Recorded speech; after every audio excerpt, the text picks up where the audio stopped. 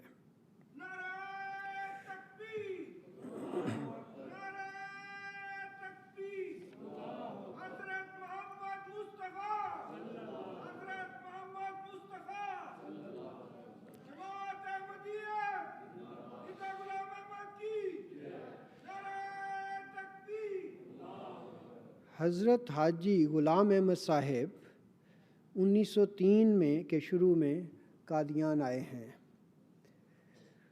وہ قادیان کی حالت یا قادیان میں جو حضرت مسیح موعود علیہ السلام نے روحانی طور پہ انقلاب پیدا کر دیا تھا، ان کی تربیت کر دی تھی، موڑ دیا تھا، اس کا حال اس طرح بیان کرتے ہیں کہ وہ کہتے ہیں کہ ایک دکاندار تھے شیخ غلام احمد صاحب، جو شیر فروشی کا کام کرتے تھے، یعنی دودھ وغیرہ بیچتے تھے، اور قادیان میں اس وقت کہتے ہیں کہ یہ حال تھا کہ دکان پر بعض اوقات وہ موجود نہیں ہوتے تھے، لوگ خود ہی آ کر دودھ پیتے تھے اور خود ہی ان کی جگہ پر جہاں پیسے رکھنے ہیں پیسے رکھ کر چلے جاتے تھے۔ یہ ایمانداری کی حالت تھی۔ کہتے ہیں کہ 1 مہینہ میں قادیان رہا، اور اس کے بعد جب میں واپس اپنے گاؤں آیا تو ایک شخص کو آتے ہی، گاؤں میں داخل ہوتے ہی گالی نکالتے دیکھا۔ تو اس پر میں نے کہا کہ 1 ماہ بعد یہ آواز ناشائستہ میری کانوں میں پڑی ہے، یعنی قادیان میں 1 مہینہ رہا ہوں، کسی کو کبھی گالی نکالتے نہیں دیکھا، لیکن گاؤں آیا ہوں تو گالیاں ہی گالیاں ہیں۔ تو یہ تھا فرق جو حضرت مسیح موعود علیہ السلام نے اپنے صحابہ میں پیدا کر دیا۔ کس طرح ایمانداری پیدا کی ہے، کس طرح ان کی زندگیوں کو پاک کر دیا ہے۔ حضرت بابو فقیر علی صاحب تقویٰ کی باریک راہوں پر چلنے والے تھے۔ یہاں پہ بھی بعض لوگ بعض دفعہ ٹکٹ لینے میں احتیاط نہیں کرتے، یعنی یہ انڈر گراؤنڈ وغیرہ پہ جب سفر کرتے ہیں یا بعض دوسری جگہوں پہ تو بعض دفعہ ٹکٹ لینے میں بے پرواہی کر جاتے ہیں۔ وہ خود اسٹیشن ماسٹر تھے، گھر آئے ہیں تو بیوی نے مرغی وغیرہ پکائی ہوئی ہے، جس سے پتہ چلا، سمجھ آئی کہ یہ تو گاڑی پر جا کر کہیں سے لے کے آئی ہیں اور ٹکٹ نہیں استعمال کی۔ آپ نے گھر میں آنے کے بعد سب خود پیمنٹ کر دی ہے، بعد میں ٹکٹ ادا کر کے کہہ دیں کہ پھاڑ دی ہے یا ضائع کر دی ہے کہ گورنمنٹ کو میں نقصان نہ پہنچاؤں۔ حضرت منشی اروڑے خان صاحب نائب تحصیلدار کے عہدے پر تھے، اور آپ کے تقویٰ کا یہ عالم تھا کہ ایک دفعہ کسی نے ایسی ہنسی میں کہہ دیا، بابا کبھی رشوت تو نہیں لی تھی؟ منشی صاحب پر اس پر ایک خاص سنجیدگی طاری ہوئی ہے جو جوش صداقت سے مغلوب تھی، اور سائل کی طرف دیکھ کر فرمایا کہ میں نے جب تک نوکری کی اور جس طرح اپنے فرائض کو ادا کیا ہے اور جس دیانت سے کیا ہے اور جو فیصلے کیے ہیں، اور جس صداقت اور ایمانداری کے ساتھ کیے ہیں، اور پھر جس طرح ہر قسم کی نجاستوں کو اپنے دامن سے بچایا ہے، سب باتیں ایسی ہیں کہ اگر ان سب کو سامنے رکھ کر میں اپنے خدا سے دعا کروں تو ایک تیر انداز کا تیر خطا کر سکتا ہے، لیکن میری وہ دعا ہرگز خطا نہیں کر سکتی۔ جب حضرت مسیح موعود علیہ الصلاۃ والسلام سیالکوٹ آئے ہیں تو حضرت مولانا برہان الدین صاحب جیلمی بھی آپ کو الوداع کہنے کے لیے اسٹیشن پر تشریف لے گئے، اور جب حضرت مسیح موعود علیہ الصلاۃ والسلام کو الوداع کر کے واپس آ رہے تھے تو انہیں لوگوں نے پکڑ لیا اور تکلیفیں دینی شروع کر دیں۔ وہی بات کہ صحابہ والی تکلیفیں جو صحابہ رسول اللہ صلی اللہ علیہ وسلم کو دی جاتی تھیں، اسی طرح کی تکلیفیں اس زمانے میں بھی دی گئیں۔ چنانچہ انہیں بھی پکڑ لیا اور تنگ کرنا شروع کر دیا، گنڈے پیچھے لگ گئے، گند پھینکا، اور دیکھنے والوں نے یہ بھی دیکھا کہ آپ کو زبردستی پکڑ کے آپ کے منہ میں گوبر ڈال دیا گیا، گند ڈال دیا گیا۔ یہ حال کیا گیا حضرت مولانا برہان الدین صاحب جیلمی کا۔ یہ وہ قربانیاں ہیں، میں نوجوانوں سے کہنا چاہتا ہوں کہ جو ہمارے بڑوں نے دے کر احمدیت لی تھی۔ احمدیت کوئی سستا سودا نہیں ہے، سستی نہیں ملی، بہت ساری قربانیوں کے بعد ہمارے خاندانوں میں یہ احمدیت آئی ہے۔ آپ دیکھیں کہ صرف اور صرف حضرت وسلم کی بیعت کی وجہ سے، آپ سے محبت کی وجہ سے جو نوجوان گنڈے ہیں، خراب لڑکے ہیں، پکڑ لیتے ہیں اور پکڑ کر جہاں باقی ظلم کرتے ہیں آپ کے منہ میں گند بھی ڈالتے ہیں۔ لیکن حضرت مولانا برہان الدین صاحب کا آگے سے جواب سنیے، کہتے ہیں واہ برہانیہ، یہ نعمتاں کتھوں؟ حضرت مسیح موعود نے روز روز آنا میں، یعنی الحمدللہ یہ نعمتیں انسان کو خوش قسمتی سے ہی ملتی ہیں۔ کیا مسیح موعود جیسا انسان روز روز آ سکتا ہے کہ انسان کو ہمیشہ ایسا موقع ملے؟ تو خدا کے انبیاء ہی جب آتے ہیں اسی وقت ان کے صحابہ کو اس طرح تنگ کیا جاتا ہے۔ خدا کے انبیاء ہی جب آتے ہیں اسی وقت ان سے اس قسم کی قربانیاں مانگی جاتی ہیں۔ تو اسی پر وہ فخر کرتے ہیں کہ خدایا تیرا کتنا احسان ہے مجھ پر کہ مجھے کیسے لوگوں سے ملوا دیا۔ حضرت شہزادہ عبداللطیف صاحب شہید بڑے رئیس اور عالم تھے، 50,000 سے زائد ان کے مرید تھے، شاہ کابل کے مقرب تھے، مگر حضرت مسیح موعود علیہ الصلاۃ والسلام و مہدی موعود علیہ السلام کو پہچان کر قبول کر لیا تو اس کے لیے اپنا جان، مال، فرزند سب قربان کرنے کو تیار ہو گئے۔ حضرت مسیح موعود علیہ الصلاۃ والسلام خود آپ کے متعلق فرماتے ہیں، عبداللطیف کے لیے وہ دن جو اس کی سنساری کا دن تھا کیا مشکل تھا۔ وہ ایک میدان میں سنساری کے لیے لایا گیا اور ایک خلقت اس تماشا کو دیکھ رہی تھی، مگر وہ دن اپنی جگہ کس قدر قیمت رکھتا ہے۔ اگر اس کی باقی ساری زندگی ایک طرف ہو اور وہ دن ایک طرف تو وہ دن قدر و قیمت میں بڑھ جاتا ہے۔ حضرت حکیم مولوی نور الدین صاحب، حضرت خلیفۃ المسیح اول رضی اللہ تعالیٰ عنہ پر حضرت مسیح موعود علیہ الصلاۃ والسلام کی قوت قدسیہ کا جو اثر ہوا وہ آپ کے اس خط سے ظاہر ہے جو آپ نے حضرت مسیح موعود علیہ الصلاۃ والسلام کی خدمت میں لکھا۔ آپ لکھتے ہیں، یہ ہمیں وہ آداب بھی سکھاتا ہے کہ کس طرح حضرت مسیح موعود علیہ الصلاۃ والسلام کی خدمت میں خط لکھے جاتے تھے، یا کس طرح آپ کے خلفاء کی خدمت میں خط لکھے جا سکتے ہیں۔ آپ لکھتے ہیں، مولانا مرشدنا امامنا السلام علیکم ورحمۃ اللہ وبرکاتہ۔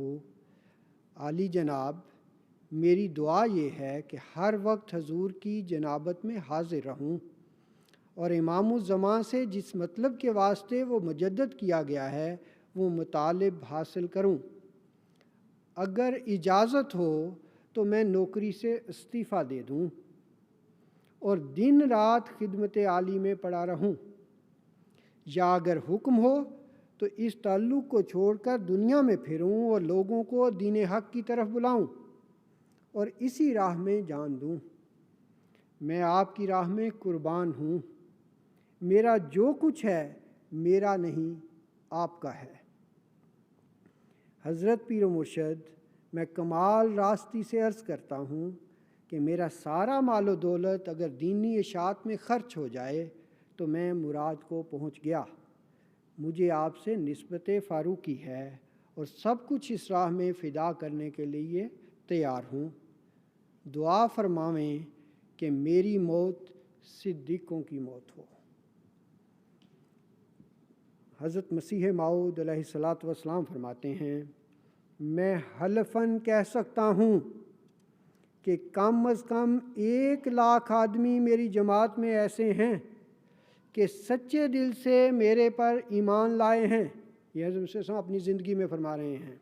فرمایا، میں حلفاً کہہ سکتا ہوں کہ کم از کم 1,00,000 آدمی میری جماعت میں ایسے ہیں کہ سچے دل سے میرے پر ایمان لائے ہیں اور اعمال صالحہ بجا لاتے ہیں اور باتیں سننے کے وقت اس قدر روتے ہیں کہ ان کے گریبان تر ہو جاتے ہیں۔ میں اپنے ہزارہا بیعت کنندوں میں اس قدر تبدیلی دیکھتا ہوں کہ موسیٰ نبی کے پیرو ان سے جو ان کی زندگی میں ان پر ایمان لائے تھے 1000 درجہ ان کو بہتر خیال کرتا ہوں، اور ان کے چہرہ پر صحابہ کے اعتقاد اور صلاحیت کا نور پاتا ہوں۔ ہاں، شاذ و نادر کے طور پر اگر کوئی اپنے فطرتی نقص اور صلاحیت میں کم رہا ہو تو وہ شاذ و نادر میں داخل ہے۔ میں دیکھتا ہوں کہ میری جماعت نے جس قدر نیکی اور صلاحیت میں ترقی کی ہے یہ بھی ایک معجزہ ہے۔ ہزارہا آدمی دل سے فدا ہیں۔ اگر آج ان کو کہا جائے کہ اپنے تمام اموال سے دستبردار ہو جاؤ تو وہ دستبردار ہو جانے کے لیے مستعد ہیں۔